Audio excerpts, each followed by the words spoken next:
The Cavalcade of America.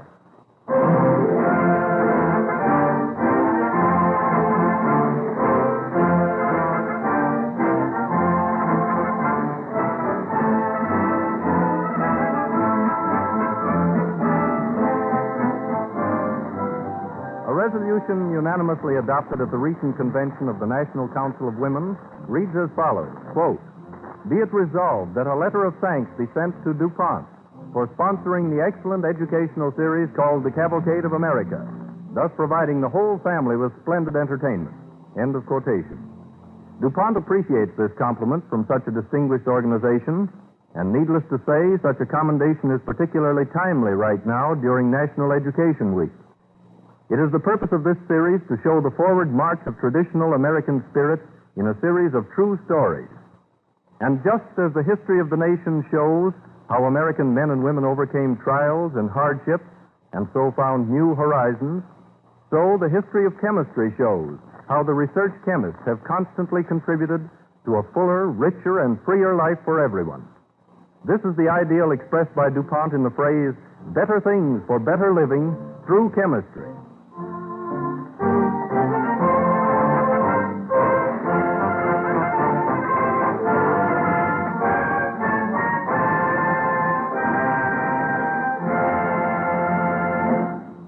This evening, we welcome as our guest a distinguished star of the stage, Miss Fay Bainter, who will be heard in each of 3 episodes dealing with women's emancipation. Our Cavalcade Orchestra rings up the curtain with an excerpt from the first movement of the Unfinished Symphony of Schubert.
When the signers of the Declaration of Independence founded our American Republic with the statement that all men are created equal, they did not seem to include women.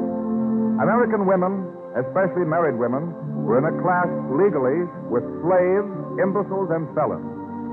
A scene such as which took place about 30 years before the Civil War can hardly be realized today. We're in Judge Daniel Cady's office, which joined his home in Johnstown, New York. The part of Elizabeth Cady is played by Miss Fay Bainter. It is the year 1830, a winter evening.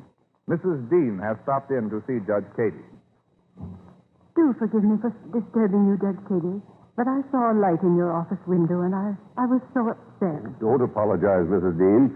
A good lawyer is a public servant, always ready to help his friends.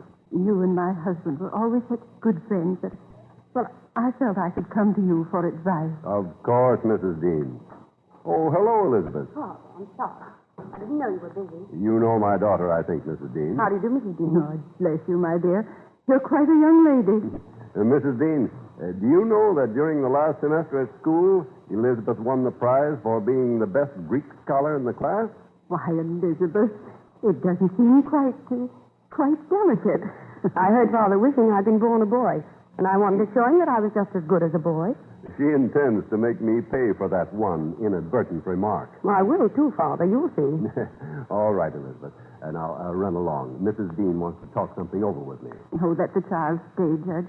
Perhaps if she hears what I have to tell you, she won't wish she were a boy. Well, I don't think I understand you, Mrs. Dean. It's my son, Judge. My only son. Oh, surely you have no cause to complain of your son. Fine young man, Mrs. Dean, if I'm any judge. And a dutiful son. Yes, a fine young man. But there's truth in the old saying, a man is a son till he gets him a wife, but a daughter's a daughter the whole of her life. But what has this to do with the... You know, when my father died, all his estate came to me and through me to my husband. Of course, Mrs. Dean. That is the law. A married woman can have no property in her own right. And then, when my husband died, he left the money to our son. And all that money that was mine now belongs to him. Quite properly. And I'm dependent on his generosity. It's his duty to take care of you and see that you have a proper home. Yes. But his wife's idea and my ideas on what is a proper home are very different. But she has no legal right to... No legal right, perhaps. But she rules my son's home. Where I was once the mistress, I'm now a poor relation. I'm an object of charity. My dear lady, surely you realize that nothing can be done about it. You mean there is no legal step I can take? No way that I can recover part of what was once mine? None, Mrs. Dean. That's the law. But I'm sure he's a kind, generous son. He was, Judge, until he married this woman. I've tried to treat her as a daughter. I've tried to be tactful and helpful. But this very morning I heard her telling him that if I complained anymore, he hoped that he would send me to an institution. An institution, Judge Cady. Do you understand what that means? I can't stand it. My dear lady, I'm deeply sorry for you, but there's absolutely nothing that I can do about it, except speak to your son and ask him to be more generous. Generous? With her own money? Elizabeth, my child, please. It's an outrage, Father. It isn't fair. Why can't a wife own property? Why must there be such laws in these books? You must forgive my daughter, Mrs. Dean. I apologize for her unmaidenly outburst. She needs no apology, Judge. I only wish that I had her youth and spirit. Perhaps someday there will be some woman who will lead her sisters out of the wilderness of man-made law. I won't trouble you any longer. Goodbye. Oh, I beg your pardon, sir. Oh, that's quite all right. Did I hurt you? I'm so sorry. No, not at all. Come in, Henry. You know my eldest daughter's brother-in-law, Henry Bayard. Why, yes. How do you do, Mr. Bayard? How do you do, Mrs. Dean? I'm happy to see you. Thank you, sir. And thank you for listening to me, Judge Cady. God bless you, Elizabeth. Goodbye. Goodbye. Well, Mrs. Dean seems excited. Any trouble? A personal matter. An argument with her son. It's more than a personal matter. It's more than just an argument. It's a question between all men and all women. Is Elizabeth getting herself upset again about the rights of the fair sex? Why aren't girls as good as boys? Why can't we own things ourselves? Father, do you mean to say that this necklace and these bracelets you gave me for Christmas aren't really mine? Well, legally... Legally, my dear, they belong to your father. And if, well, let's say for the sake of argument, you should later become my wife, those pretty ornaments would be mine. You couldn't even wear them without my permission. I could sell them, give them away. I could even change them for a box of cigars, and you could watch them evaporate and smoke. It isn't fair. It's not fair. Elizabeth, my books. What are you doing? I'm going to tear the wretched laws out of your book. But my child... No, tearing them out of books will do no good, Elizabeth. You must take them out of the legal codes. You must tear them out of the hearts and brains of the men who wrote them and believe in them. Men make the laws, and only men can change them. And they call this a free country. Oh, why can't I do something? Why can't I do something?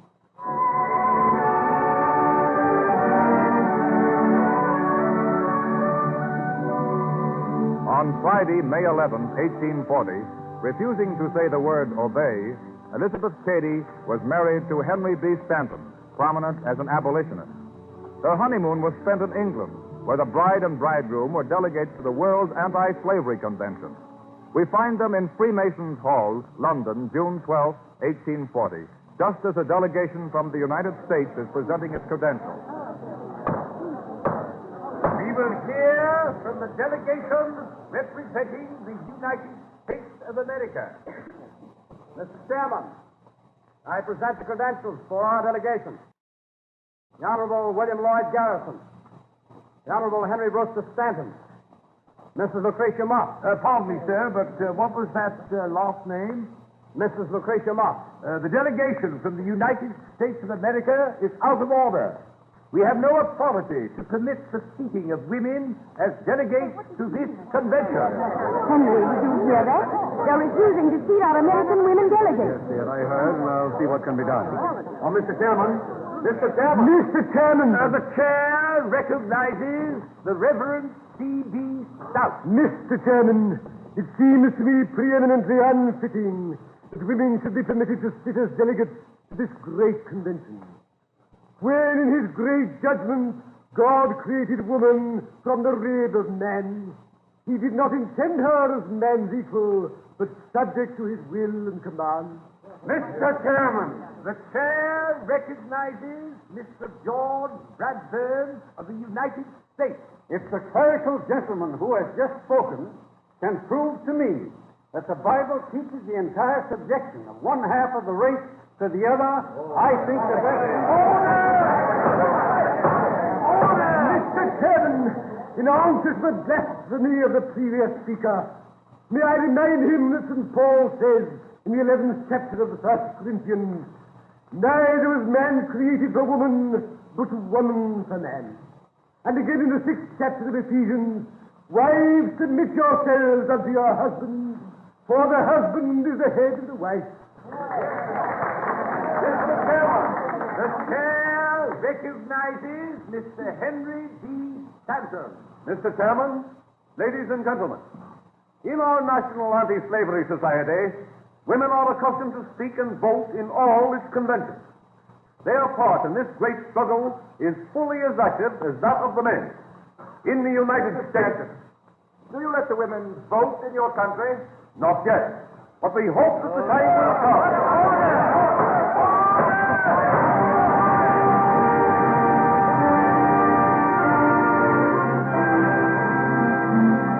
Finally, the English delegates, supported by the English clergy, had their way, and all women were rejected as delegates to the convention.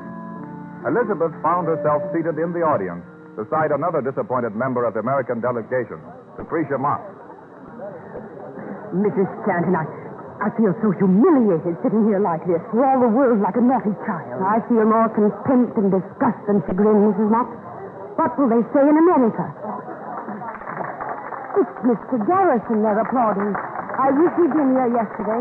He'd have burned the bigots with his oratory. Mr. Chairman, the chair recognizes the American delegate, Mr. William Lloyd Garrison. Mr. Garrison is the most eloquent speaker I've ever heard. Yes, they say everyone is looking forward to hearing his address. Mr. Chairman, on arriving here today, I learned that our women, the very women who have fought side by side with us in all this great conflict for freedom, have been excluded from places on the floor. Yes, Mr. Garrison, by vote of the delegates. I came 3,000 miles to speak on the subject nearest my heart. But after battling for so many years for the liberation of African slaves, I can take no part in a convention that strikes down the most sacred right of all women. Mr. Garrison is right. It's no less than tyranny. We haven't the privileges of the most ignorant and degraded men. We haven't even the right to the wages we earn. We're denied equality and education. In fact, we are civilly dead. Man has usurped the prerogatives of Jehovah himself. When I return home, I intend to devote my life to the liberation of women, so the generations to come won't be humiliated as we've been today. It means work, I know. It means that we'll be sneered at and insulted. We ourselves may never see the victory, but at least we can show the way to the women of America.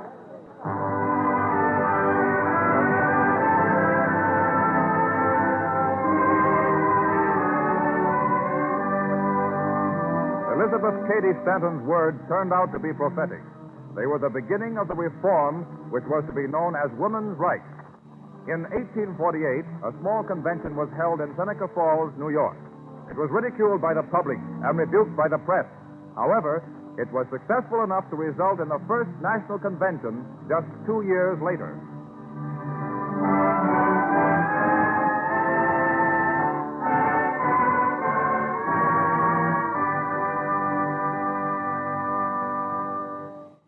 The American cavalcade moved onward, but it was some time before women's rights societies made much headway with the law of the land. Suffrage became the goal. Western pioneers saw their women struggle beside them against the wilderness. And in 1869, Wyoming Territory granted the vote to women. This stirred the soul of Susan B. Anthony, often called the Napoleon of women's rights. And in the year 1871, we find Susan, played by Fay Bainter, entering the headquarters of the Board of Registry in Rochester, New York, with a group of co-workers. Well, ladies, what can I do for you? We're here to register. What's that, Register? We can't vote unless we register, can we? But, ladies, you can't vote at all. The law We says... know the law. The 14th Amendment to the Constitution of the United States says that all persons born or naturalized in the United States are citizens of the United States, and that no state may make a law which shall abridge their privileges or deny equal protection of the law. But, madam, you are a woman. Since when was a woman not a citizen? Either you will register, my friends, or I'll bring suit against you. Oh, let them register. We don't have to let them vote. If we register, we will vote. Madam, I warn you. If you vote, you will be arrested.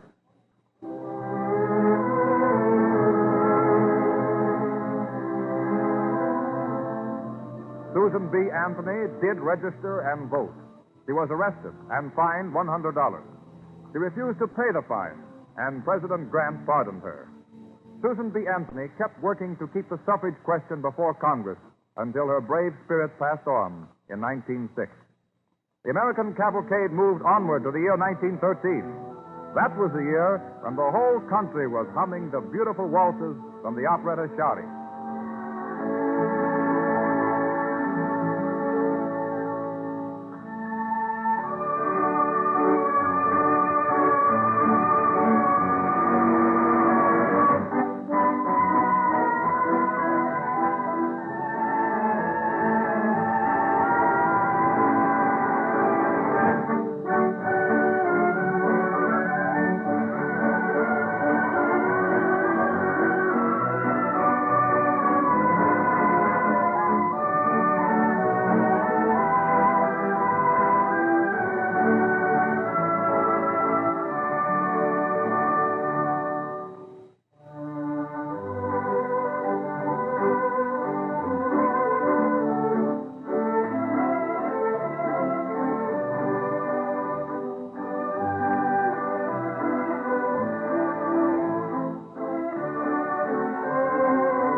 March 3rd, 1913, the day before Woodrow Wilson's inauguration, a great parade was held in the city of Washington. Many politicians, afraid of women's suffrage, tried to belittle the ever-growing storm. Two of them look out of a window on Pennsylvania Avenue as the parade passes.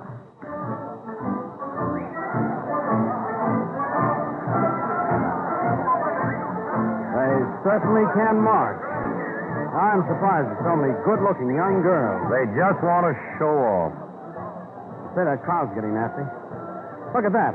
Men in the crowd threw a cigar butt in that woman's face. After all, they are women. They want to vote like men. They must expect to be treated like men. Those fellows on the curb aren't men. They're rowdies and hoodlums. The women are asking for it. Oh, just look at them. Thousands of them. Marching by. All looking ahead. Not even hearing the cheers of the crowd. I got to admit, I admire them. Looks as if they really mean it this time.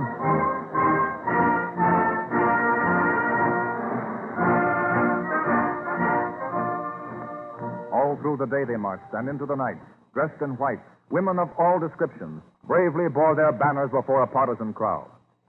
5 years later, on December 2nd, 1918, President Wilson, in addressing Congress, said, "The least tribute we can pay women is to make them the equals of men in political rights, as they have proved themselves their equals in every field of practical work they have entered, whether for themselves or their country."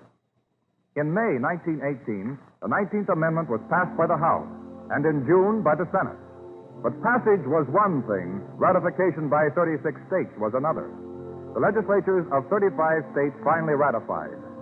All eyes are turned toward Tennessee, the state that the suffragists hope will be the one to give them their long-delayed victory. The Tennessee Senate passes the bill 25-4. Then it comes to the House. The galleries are filled. In the front row sit two antis, a husband and his wife. And beside them, a young woman, played by Fay Bainter, who is evidently a supporter of the suffrage cause. You see, Bessie, it won't pass. Our state wants to protect our women. We don't want them in politics. Don't want to drag them through the mire. You're right, dear. Absolutely right. Perhaps when women get into politics, they'll help drag it out of the mire. I beg your pardon, ma'am. I'm sorry, but I couldn't resist replying to your remarkable reason for keeping us from voting. You really believe what you said? Surely you trust your wife to vote. Oh, I don't want to vote. I agree with my husband that a woman's proper place is the home. But just because you don't believe in it, why should other women be deprived of what they think? Quiet. They're announcing the vote. The vote stands 49 for the amendment and 47 against. 49 to 47. We won. One moment, please. I cannot declare this a passing vote. There are only 96 members out of 99 present. The 49 ayes constitute a majority of those present, but not the majority of the entire membership of the House. It's a trick. It's clever. Walker's no fool. There'll be a move to reconsider until he gets full attendance.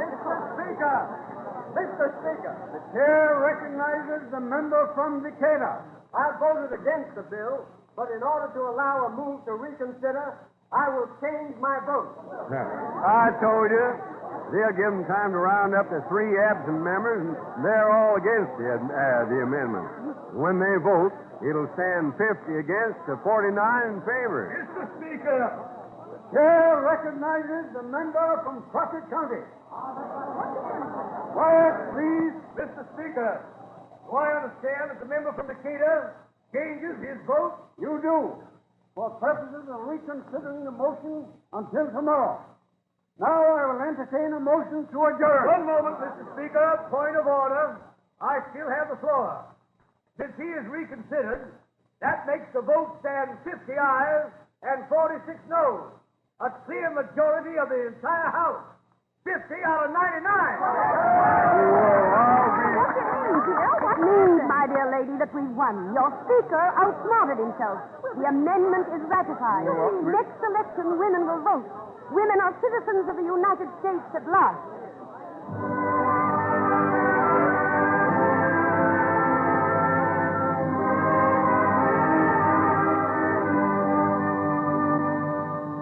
And after years of struggle, women at last were given the vote. Today, we find women successfully competing with men in every walk of human endeavor. Woman challenges man in courage, skill, talent, and craftsmanship. Yes, no advantage, except no compromise. She stands on the heights at last, after a long and weary climb, welcomed as an equal, admitted to her place in the Cavalcade of America.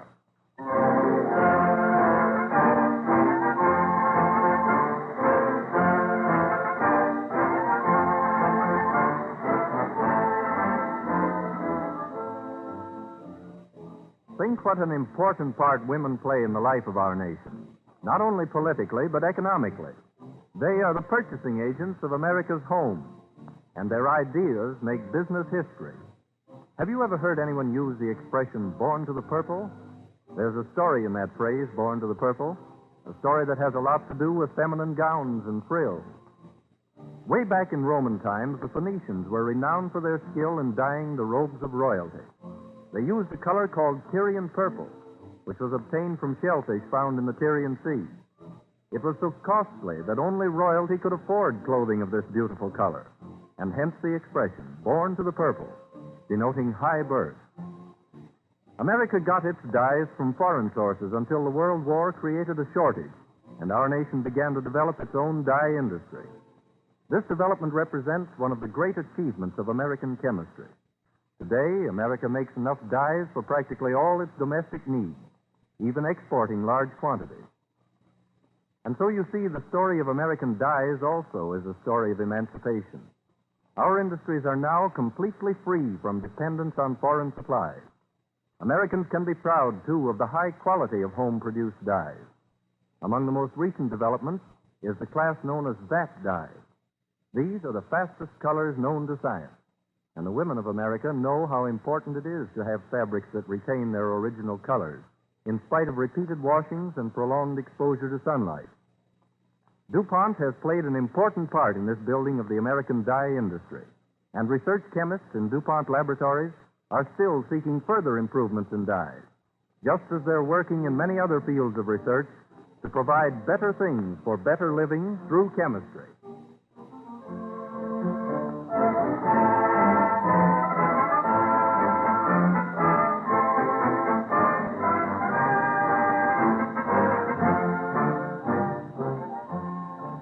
On tonight's program, you've heard Fay Bainter, famous stage star, in the leading role. Tune in again next Wednesday when DuPont again presents the Cavalcade of America.